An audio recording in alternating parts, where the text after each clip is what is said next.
조인섭 변호사의 상담소.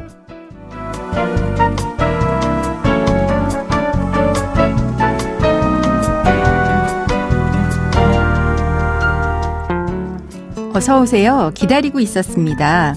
무슨 일이 있으신가요? 편하게 말씀하세요. 제가 들어드리겠습니다. 속 시원하고 정확한 자문으로 법률 문제를 풀어드리는 조인섭 변호사의 상담소, 지금 바로 문을 열겠습니다. 저는 조인섭입니다.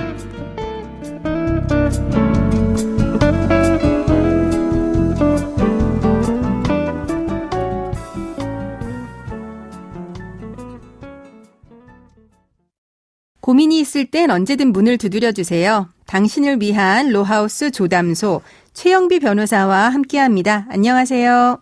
안녕하세요. 법무법인 신세계로의 최영비 변호사입니다. 네, 오늘은 어떤 고민이 기다리고 있는지 먼저 사연부터 알아보겠습니다.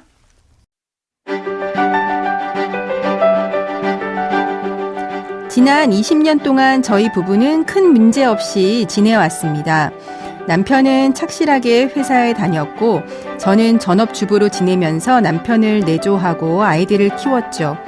그러던 어느 날 남편이 시부모님에게 거액의 부동산과 현금을 상속받았습니다.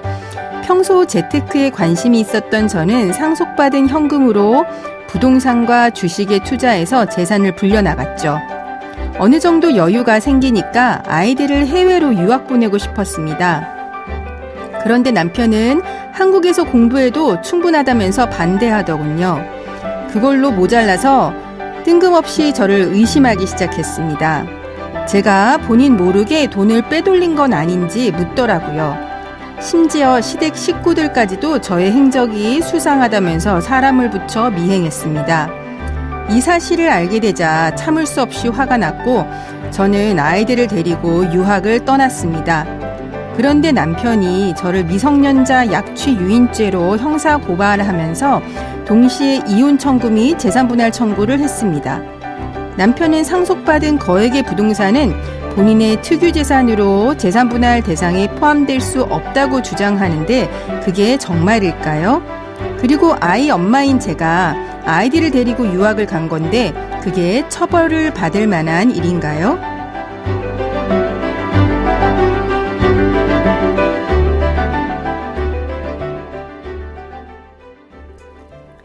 네, 사연자분의 사연이 좀 복잡합니다. 어쨌거나 사연자분이 아이들을 데리고 유학을 갔는데 이게 미성년자 약취유인죄가 해당하는지를 궁금하다고 하셨어요.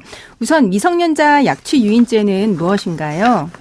네, 미성년자 약취 유인죄란 말 그대로 미성년자를 약취 또는 유인함으로써 성립하는 범죄를 말합니다.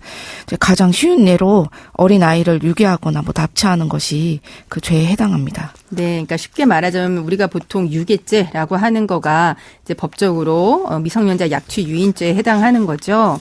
그런데 실제로 이혼 소송 중에 양육권에서 유리한 지위를 점하려고 배우자가 아이들을 데리고 가는 경우가 좀 흔하긴 합니다. 이런 경우에 법원에서는 미성년자 약취 유인에 대해서 어떻게 판단을 하고 있나요?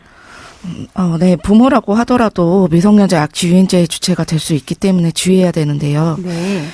만약 부모가 이혼하거나 별거하여 부모 중 일방이 미성년의 자녀를 보호 또는 양육하고 있는 상황에서 상대방 부모가 무단으로 자녀를 데리고 와서 보호 감독자의 보호 양육권을 침해했다면 특별한 사정이 없는 한 형법상의 미성년자 약취 유인죄가 성립될 수 있습니다. 네.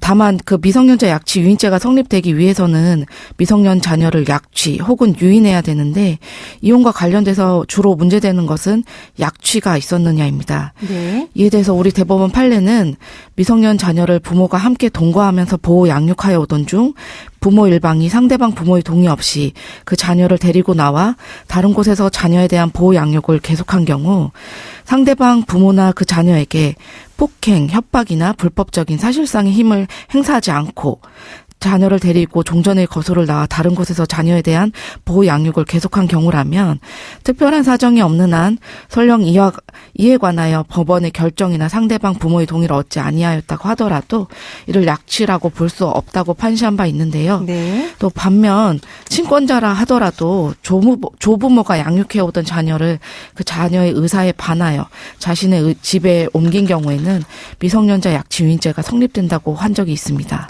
네. 그러면 이 사연자분은 어떻게 이 상황을 대응을 해야 할까요?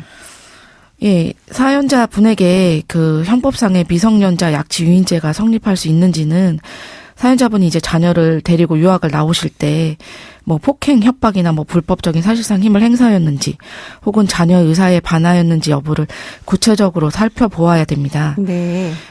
비록 사연자분이 남편의 동의를 받지 않고 나오셨다고 하더라도 네. 자녀가 외국 유학을 가는 것에 동의했고 또 어떤 사실상 힘 등을 행사한 것이 아니라면 그 이후에 이제 외국으로 나와서 자녀에 대한 보호 양육을 계속한 경우이기 때문에 대법원 판례에 따르면 형법상 처벌은 면할 수 있을 것으로 보이는데요. 그래서 만약에 경찰 조사를 받게 되신다면 내가 사실상 힘을 행사하지 않았고 자녀도 유학을 가는 것에 동의했고 뭐 이런 사정을 잘 소명하셔야 되겠습니다. 네. 그러면은 근데 이제 형사처벌은 받지 않는 상황으로 된다고 하더라도 사실 사연자분이 남편하고 갈등을 겪고 있는 상황인데 말도 없이 아이들을 데리고 유학을 가신 부분 요거는 또 이혼 소송에서는 불리하지 않을지 네 어떻게 생각하시나요? 네, 맞습니다. 사연자께서 남편과의 그 갈등을 해소하려는 노력도 하지 않고 네. 남편에게 어떤 말도 하지 않고 자녀들을 데리고 유학을 가버렸다면 남편 입장에서는 갑자기 아이들과 떨어져서 상당히 괴로운 입장에 놓였을 것이고 이로 인해서 부부간의 신뢰도 깨졌다고 보는 것이 상당할 것입니다. 네. 그렇다면 법원에서는 혼인 파탄에 대한 주된 유책 사유를 사연자분에게 있다고 판단할 수도 있는데요. 네. 그렇게 된다면은 법원이 혼인 파탄에 유책 사유가 있는 배우자에게 일정한 금액의 위자료를 지급하라는 판결을 내리기 때문에 네. 사연자분께서도 형법상 처벌은 면하게 되더라도 이혼 소송에서는 일정 금액의 위자료를 지급해야 될 것입니다. 네, 위자료는 지급할 수 있을 가능성이 있다는 거고요.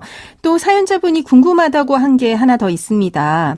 그 남편이 시부모님에게 상속받은 거액의 부동산과 현금 이게 이제 특유재산이라고 해서 재산분할 대상에서 제외되는 거 아닌지 그게 궁금하다고 하시는데요. 우선 특유재산이라고 하는 거는 뭔가요?